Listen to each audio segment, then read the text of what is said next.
मंदिर, मस्जिद, गिरिजा, द्वारे चाहे जैसे हों, लोग जहां अच्छे होते हैं अच्छा लगता है। लोग जहां अच्छे होते हैं अच्छा लगता है। आइए इस अवामी बोलचाल को, अवामी एहसासात और अवामी जज्बात को तंजिया और मजाइया पैकर तराशी करते हैं। अली जनाब जो कवि सम्मेलनों का भी बहुत बड़ा नाम है, मुशायरों का भी बहुत बड़ा नाम है। हमने सुरेश अस्थाना साहब के साथ बैरून मुल्क कई सफर किए हैं। आज वो हैदराबाद में तशरीफ फरमाए। आइए हम उनसे उनकी व्यंगात्मक रचनाएं सुने और उनसे उनकी तंजिया मजाइया गुफ्तगू सुने, जिसमें कहीं ना कहीं नश्तरजनी होती है। मैं गुजारिश करूंगा पूरा हैदराबाद सर्वेश अस्थाना का इस्तकबाल करें, हैदराबाद लखनऊ का इस्तकबाल करें। सर्वेश अस्थाना जी।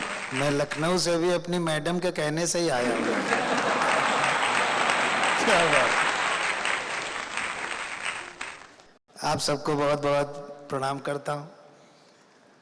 मुझे बहुत अच्छा लग रहा है कि मैं उस शहर में आज हूँ फिर से, जहाँ से गज़ल की शुरुआत हुई थी। कभी कहा जाता है, जैसा मेरे बड़े लोग बताते हैं कि दक्कन से ही गज़ल शुरू हुई थी, तो मैं अपने आप को बड़ा खुशकिस्मत समझ रहा हूँ कि मैं लखनऊ की सरजमीन से आज आपके बीच में हूँ।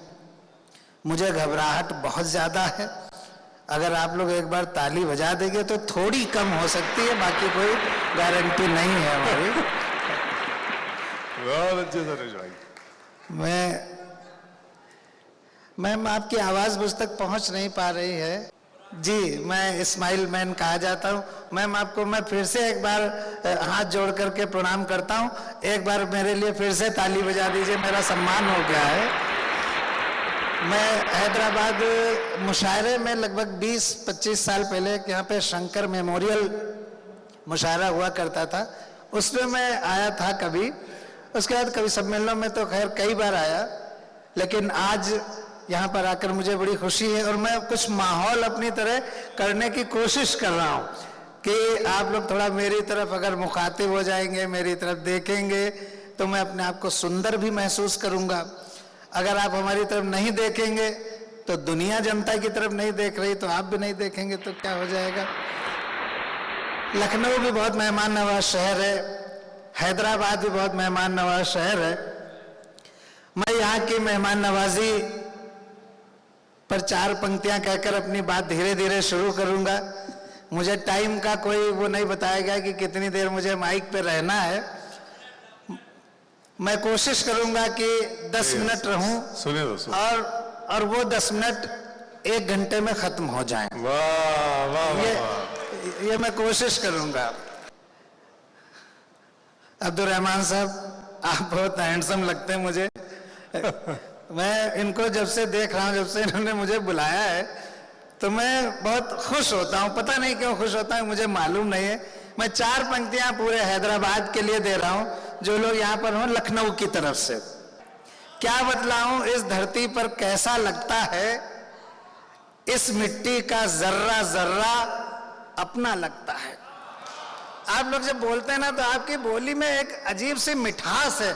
मुझे यहाँ की बोली बहुत अच्छी लगती है, हालांकि मैं समझ कम पाता हूँ, लेकिन बहुत अच्छी लगती है। जो चीज़ अच्छी लगती है वो समझ में आए चाहे ना आए, अपनी लगती है। अच्छा, मैं चूंकि कवि सम्मेलन हूँ, तो मेरे में वाह वाह के बजाय आप लोग अगर तालियां बजाएंगे तो मुझे लगेगा कि कवि सम्मेलन हूँ मैं, नहीं तो मैं भी अपने आप को मुशायरा कर दूंगा। अच्छा, मैं कवि सम्मेलन इसलिए भी हूँ, इस बात पर बहुत बढ़िया तालियां बजाइएगा कि अब्दुल रहमान साहब ने बाकी सबको शेरवानी दी है और मुझे नहीं दी है, तो ये पक्का हो गया कि मैं कवि सम्मेलनी हूँ। तकसीम यहीं से इन्होंने शुरू कर दी है। इन्होंने कवि सम्मेलन को मुशायरे से अलग कर दिया है। भाई साहब, परसों मेजरमेंट आ चुका है। चलिए, अच्छा जुड़ते हैं। ये हमारे अफरीदी साहब दोस्त हैं, इन्होंने होटल में शेरवानी पहनी। भगवान कसम सच कह रहा हूँ, झूठ आज तक बोला ही नहीं है, कभी नहीं बोला है। और जब सामने सियासत के लोग हो तो मुझे झूठ बोलने की क्या जरूरत है? थोड़ा खुल जाए। अबे क्या जरूरत? अरे क्या कहने सर्वेश भाई, थोड़ा खुल जाए। अबे क्या जरूरत? अरे क्या कहने सर्वेश भाई।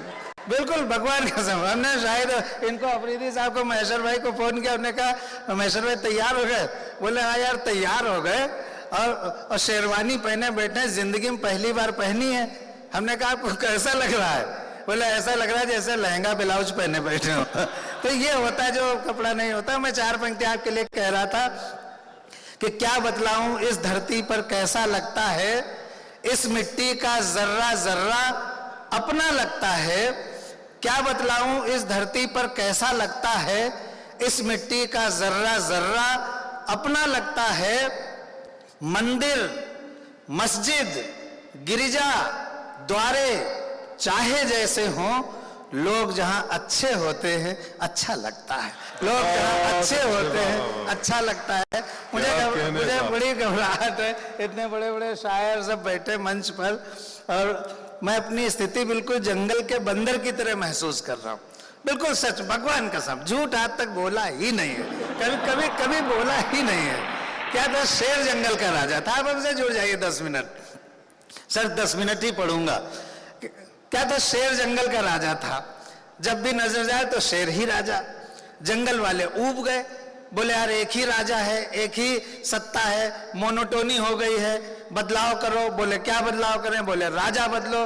बोले किसको राजा बनाए? बोले जो खूब एक्टिव हो उसको राजा बनाइए। तो बंदर को जंगल का राजा बना दिया गया, जैसे आज हमारे भाई को संचालक बना दिया गया। तो लेकिन ये तो शेर है मुशायरे, ये वो थोड़ी है। तो नहीं, भगवान के साथ झूठ नहीं कह, झूठ बिल्कुल नहीं कह रहे। तो बंदर को जंगल का राजा बना दिया। देखिए जब तालियां बजाइए तो फिर खुल के जाइए, तो लगे कि हाँ हो रहा है कुछ आनंद। आनंद, हम तो आनंद के लिए आते हैं। शायरी वायरी ये लोग जाने, हमें क्या पता। मैं तो उर्दू को भी पढ़ता था, एक बार उर्द पढ़ गया होता है। तो दोनों जगह एक ही लोग हैं, मुल्क की सदारत और मुशायरे की निजामत। तो बंदर को जंगल का राजा बना दिया गया, बन गया वो। 20-25 दिन बाद अब आप लोग जुड़ना, और अगर तंज भी हो, मैं इसको कविता में नहीं बदल पाया, इसलिए इसको मुझे इस तरह से सुनाना पड़ता है। तो 20-25 दिन के बाद एक बकरी रोती हुई आई, बोली राजा साहब शेर ने हमारे बच्चे को पकड़ लिया है, आप चलो बचाओ चल के। बंदर बोला हाँ हाँ क्यों नहीं, चलते हैं बचाएंगे। बंदर पहुंचा, देखा शेर बच्चे को दबाए हुए पेड़ के नीचे बैठा है। बंदर दौड़ा, लपक के पेड़ पे चढ़ गया, एक डाल से कूदा, दूसरी पे, तीसरी पे, चौथी पे, पांचवी पे, छठी पे। तो बकरी और जोर जोर से रोने लगी। बोली राजा साहब जल्दी बचाइए, नहीं तो शेर बच्चे को खा जाएगा। अब बंदर का जवाब और हैदराबाद की तालियां और हिंदुस्तान की सियासत, अगर ये तीनों एक साथ मिले तो भरपूर तालियां बजाकर मुझे आशीर्वाद दे दीजिएगा। जल्दी बचाइए नहीं तो शेर बच्चे को खा जाएगा। तो बंदर अभी नहीं, तो बंदर बोला देखो बकरी, तुम्हारा बच्चा बचे या ना बचे, हमारी भागदौड़ में कोई कमी हो तो बताओ। तो हमारी भागदौड़ में कोई कमी नहीं है, बच्चा बचे या ना बचे। अभी जंग चल रही है बॉर्डर पर, हमारा हिंदुस्तान जीतेगा। इससे पहले करगिल युद्ध, मैं बिल्कुल सच्ची घटना आपको एक और बता रहा हूं, फिर मैं कविता सुनाता हूं, बिल्कुल भगवान कसम सच्ची घटना।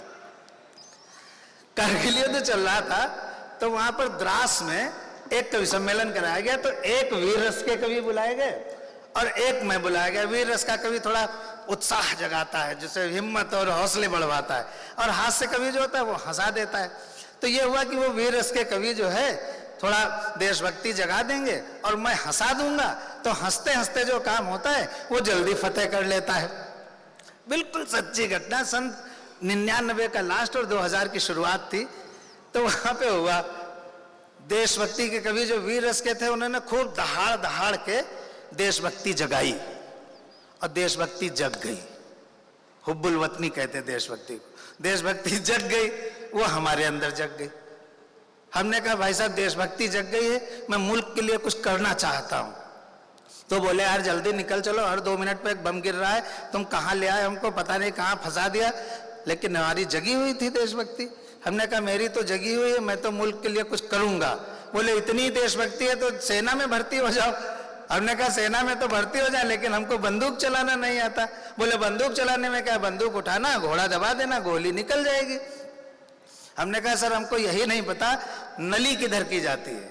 तो उन्होंने जो सलाह दी है उस पर आप लोग फिर तालियां बजाना। बोले, सर्वेश तुम नली चाहे दुश्मन की तरफ करो चाहे अपनी तरफ करो, भला देश का ही होगा।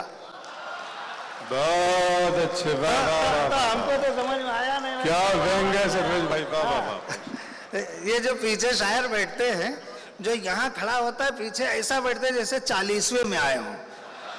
कतई कोई वाह वाह नहीं करते, पता नहीं कि अपने चाहते हैं कि सब कर दें। तो हाँ, करना चाहिए इन लोगों को मुशायरा बनाने के लिए सबको वाह वाह करना चाहिए। तो मुझे उनकी तजवीज़ पसंद नहीं आई, लेकिन देशभक्ति जगी हुई थी। हम लोगों को हेलीकॉप्टर से नीचे लाया गया बेस में, बिल्कुल सच्ची घटना, भगवान कसम सच्ची घटना, झूठ आज तक नहीं बोला। वहाँ लाया गया जहाँ से फिर हमें जम्मू लाया जाना था। वहाँ हमने देखा एक बैनर लगा है कि घायल सैनिकों के लिए खून दीजिए, रक्तदान महादान। अच्छा, मेरी जगी हुई थी तो हमने उनसे भाई साहब से कहा, वीर रस के कवि से हमने कहा, भाई साहब आओ एक एक बोतल खून दान कर देते हैं। बोले, यार तुम बेकार की बातें करते हो, हमको आजकल एनीमिया है। लेकिन हमको जगी हुई थी तो हम पहुंचे। डॉक्टर साहब वैसे बैठे थे जैसे सर आप बैठे, कुर्सी पे टेक लगाए हुए। हमने कहा, डॉक्टर साहब मैं घायल सैनिकों के लिए खून देना चाहता हूं। उन्होंने हमको देखा ऊपर से नीचे, पूछा है, मुस्कान को ठहाकों में तब्दील कीजिए। बोले, है। हमने कहा, है या नहीं है, हम तो देशभक्ति जगी हुई, मैं खून देना चाहता हूं। तो मेरा एक बोतल खून निकाला गया और जैसे एक बोतल खून निकला हम बेहोश हो गए। फिर हमको होश में लाने के लिए 5 बोतल खून चढ़ाया गया, तब हम होश में आए। तालियां इस बात पे नहीं, तालियां अगली बात पे बजाइएगा। हमने देश के लिए अपना काम किया, देश ने मेरे लिए अपना काम किया। आज हम लोग मुशायरा सुन रहे हैं। क्या बैठिए। होता है कभी आप सोचो कुछ हो, कुछ जाता है। मैं क्षणिका, हिंदी में क्षणिका कहते हैं, जो बहुत कम देर में बात खत्म कर दे, उसको क्षणिका कहते हैं। ये व्यंग की, जी मैम, अच्छा मैं सुनाता हूं। मैं बहुत आपका धन्यवाद, मैं सुनाता हूं। हाँ वही करेंगे। हम अपने मित्र दरोगा जी के घर गए। सुनिएगा, हम अपने मित्र माने दोस्त, हम अपने मित्र दरोगा जी के घर गए, देखा दरोगा जी मर गए। हम अपने मित्र दरोगा जी के घर गए, देखा दरोगा जी मर गए। हमने उनकी पत्नी से पूछा, भाभी जी दरोगा जी कैसे मर गए? क्या रस्सी से लटक कर आत्महत्या कर गए, या फिर कोई जहर पिया था, अथवा कोई एसिड लिया था, या फिर कोई जहरीला पाउडर फांका था? व्यंग की यात्रा कराता हूं, आप लोग जुड़िएगा। कोई जहर पिया था, अथवा कोई एसिड लिया था, या फिर कोई जहरीला पाउडर फांका था? वो बोली, भाई साहब ना ही ये रस्सी से लटक कर मरे हैं, ना ही कोई जहर पिया था, ना ही कोई एसिड लिया था, ना ही कोई जहरीला पाउडर फांका था। अब हैदराबाद की तालियां उठें। ना ही कोई जहर पिया था, ना ही कोई एसिड लिया था, ना ही कोई जहरीला पाउडर फांका था, लेकिन लाख मना करने के बावजूद कल शाम अपने गिरेबान में झांका था। बहुत अच्छे, वाह वाह वाह। मना करने के बावजूद कल शाम अपने गिरेबान में झांका था। ये होता कुछ, मैं लखनऊ में रहता हूँ। लखनऊ जो है वो उत्तर प्रदेश की राजधानी है, जैसे हैदराबाद तेलंगाना की राजधानी है। लखनऊ में एक विधानसभा है, यहाँ भी एक विधानसभा है। विधानसभा, मेरे लफ्जों से जुड़े रहिएगा, अगर स्लिप कर गए तो व्यंग्य का मजा चला जाएगा। लखनऊ में विधानसभा है। विधानसभा जिस सड़क पर बनी होती है उसको विधानसभा मार्ग कहते हैं। जुड़े रहिएगा सर, आपकी परीक्षा है। हम तो 41 ईयर्स से मंचों पर जा रहे हैं, मेरा कोई एग्जाम नहीं है। विधानसभा जिस सड़क पर बनी होती है उसको विधानसभा मार्ग कहते हैं, और जिस सड़क पर विधानसभा नहीं होती उसको महात्मा गांधी मार्ग कहते हैं। वाह वाह वाह वाह। तो विधानसभा मार्ग पर बहुत सारे लोग मिल जाते हैं। कभी कोई नेता मिल जाता है, कभी कोई अब्दुल रहमान साहब जैसा मुशायरा करने वाला मिल जाता है, कभी कोई संचालक मिल जाता है, कभी कोई डॉक्टर मिल जाता है। अभी जब लोकसभा इलेक्शन हो रहा था उसके 2 महीने पहले मैं गुजर रहा था विधानसभा मार्ग से, तो वहां पर मुझे एक गिरगिट मिला। आप लोग गिरगिट जानते हैं? क्यों नहीं जानेंगे, हम सब लोग उसी की तरह होते, बस शो नहीं करते हैं, होते हम सब उसी की तरह हैं। तो तालियां जरा खुल के बजाइए, जरा से खुल के बजा दीजिए तो अच्छा लगेगा, बस और कुछ नहीं। तालियों से कविता छोटी बड़ी नहीं होती, तो उस गिरगिट से मैंने छोटी सी बात की। सर आपकी तवज्जो चाहता हूं, लखनऊ के विधानसभा मार्ग पर, चलो इसको तेलंगाना कर देते हैं, हैदराबाद के विधानसभा मार्ग पर और बड़ा करते हैं और वसी करते हैं, दिल्ली ले चलते हैं। दिल्ली के राजपथ पर इधर से उधर और उधर से इधर और फिर इधर से उधर जा रहे गिरगिट नरेश से हमने पूछा, नरेश माने राजा, गिरगिटों का राजा, जुड़े रहिएगा, व्यंग्य अच्छा दूंगा। गिरगिट नरेश से हमने पूछा, गिरगिट जी बता सकते हैं अपने और नेता के बीच आपसी संबंध को तुलनात्मक रूप से, यानी द कंपैरेटिव स्टडी, अपने और नेता के बीच आपसी संबंध को कंपैरेटिव स्टडी में बता सकते हैं? इस पर गिरगिट बोला, अस्थाना जी किसी गिरगिट की, मैं उत्तर प्रदेश के नेताओं के लिए कह रहा हूं, यहाँ के लिए नहीं कह रहा हूं, नहीं भगवान के सामने कह रहा हूं, हम जानते नहीं यहाँ के नेता कैसे होते हैं, हमारे यहाँ के तो चोर हैं,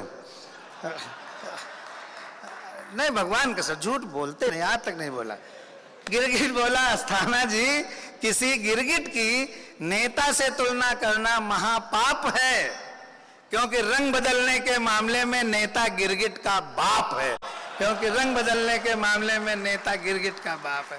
एक क्षणिका और सुना देता हूं, फिर मेरे 10 मिनट में से 3 मिनट खत्म हो चुके हैं, अभी 7 मिनट बाकी है मेरे पास, तो नहीं भगवान के समय घड़ी देख रहा हूं, हालांकि चल नहीं रही है। एक क्षणिका और, ये क्षणिका मैंने तब लिखी जब कोलकाता में एक फ्लाईओवर गिरा। बिहार में तो 15 एक दिन गिर जाते हैं, एक ही दिन में 15 गिर जाते हैं, तो बिहार की तो बात ही नहीं कर रहा। कोलकाता में एक फ्लाईओवर गिरा, उसमें 35 मजदूर दबकर मर गए। तो जिस कंपनी ने वो पुल बनाया था, उससे जब इंक्वायरी की गई तो उसने कहा कि we are not responsible for this mishap, this is act of God, यानी ऊपर वाले की का काम है ये। हमको लगा नहीं, ये जो मैं बात कहने जा रहा हूं, अगर आप सहमत हो ना तो थोड़ी सी ताली बजा देना। वो बोले this is act of God, हमने कहा no, this is not act of God, this is act of fraud. तब ये क्षणिका तैयार रही। हाँ, और आप अच्छे लोग हैं, बहुत अच्छे लोग हैं आप जैसे लोग अब मिलते नहीं हैं, थोड़ी वाह वाह करिए वाह, आप जैसे लोग अब मिलते नहीं हैं, इस महक के फूल अब खिलते नहीं हैं, आप जैसे लोग अब मिलते नहीं हैं, इस महक के फूल अब खिलते नहीं हैं। अरे आप चलकर आ गए हैं शुक्रिया, लोग तो भूकंप में हिलते नहीं। तो मैं वो क्षणिका सुना रहा था कि पुल जब गिरा तो उसने एक्ट ऑफ फ्रॉड, कोई भी सरकारी जांच होती है तो कभी डिपार्टमेंट में कोई दोषी नहीं पकड़ा जाता है, ये मेरा अपना अनुभव है, पेशे से पत्रकार हूं, मैंने हमेशा देखा कि कभी भी डिपार्टमेंट का आदमी सजायाफ्ता नहीं होता उसमें, बस यही इसकी थीम है। और आप एक बहुत अच्छी क्षणिका आप सुनिएगा, मंच की भी थोड़ी सी तवज्जो चाहता हूं कि विभाग ने पुल पर यह इल्जाम लगाया, विभाग ने पुल पर यह इल्जाम लगाया कि सारा सीमेंट और लोहा इसी पुल ने खाया। आप सब लोग पढ़े लिखे हैं, ऐसा मेरा विश्वास है। नहीं भगवान के सन लग रहा है पढ़े लिखे आप। विभाग ने पुल पर यह इल्जाम लगाया कि सारा सीमेंट और लोहा इसी पुल ने खाया। पुल बहुत गिड़गिड़ाया, पुल बहुत गिड़गिड़ाया, अपने आप को बेकसूर बताया कि हुजूर सारा सीमेंट और लोहा मैंने नहीं पाया।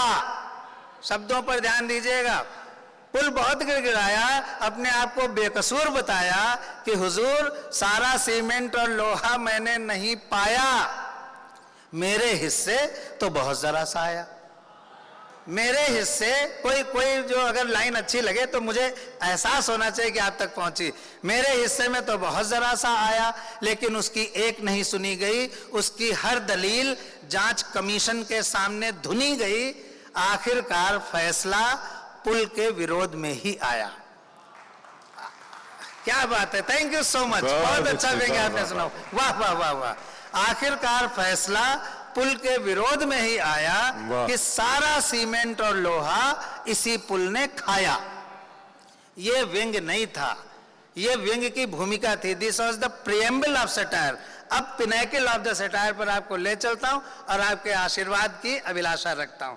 पुल बहुत गिड़गिड़ाया, अपने आप को निर्दोष बताया कि हुजूर सारा सीमेंट और लोहा मैंने नहीं पाया, मेरे हिस्से तो बहुत जरा सा आया, लेकिन उसकी एक नहीं सुनी गई, उसकी हर दलील जांच कमीशन के सामने धुनी गई। आखिरकार फैसला पुल के विरोध में ही आया कि सारा सीमेंट और लोहा इसी पुल ने खाया। पुल अपने ऊपर लगाए गए इस झूठे सरकारी इल्जाम को किसी तरह सहन कर गया। वाह। तैयार हो जाओ प्यारे लोगों। पुल अपने ऊपर लगाए गए इस झूठे सरकारी इल्जाम को किसी तरह सहन कर गया और अगले दिन ही नदी में कूद कर मर गया। अगले दिन ही नदी में कूद कर मर गया। आखिरी क्षणिका, मेरे 10 मिनट में से 4 मिनट खत्म हो चुके हैं। आखिरी क्षणिका, आपने देखा कि चाहे मुंबई हो, मुंबई के लोग दिल्ली बहुत जाना चाहते हैं, यानी फिल्मों के लोग राजनीति में जाना चाहते हैं। आखिर क्यों जाना चाहते हैं? बिल्कुल नए जाविये से एक सटायर दे रहा हूं, आप लोगों की खिदमत में पेश करता हूं। अच्छा हो तो ताली बजा दीजिएगा, वरना कल तो हमको लौट ही जाना है। और क्या, आखिर क्यों जाते हैं? दिलीप कुमार से शुरू करिए और निरहुआ तक आ जाइए, बीच में बहुत सारे फिल्मी कलाकार हो गए।